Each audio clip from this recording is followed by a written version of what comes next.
So I'm getting ready to host a video marketing workshop tomorrow at Dreambank in Madison, Wisconsin. And what I'm going to be talking about is just getting started with video. And what's one of the core principles that I'm going to share? There's two that I'm going to share that are kind of essential. And one of them I recently learned from Quentin in the video marketing group. It was super helpful. And one of the things he said is to set a 10-minute time limit when you're first doing your initial videos. And what that means is from the time you hit play to the time you hit stop, you have 10 minutes to record and post your video. What I love about this idea is that the goal is to not overthink your videos and make them perfect, but it's to give you some pressure, some positive pressure to get things done.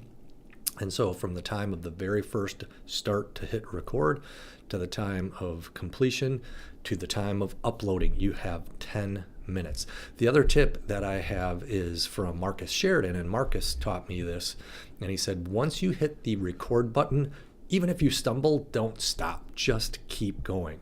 And what that teaches you as well is that it's okay to fumble, it's okay to mumble a little bit, but just keep going. And the more you learn to trust yourself to just keep going, the better and better and better you will get at videos. So those are your two tips.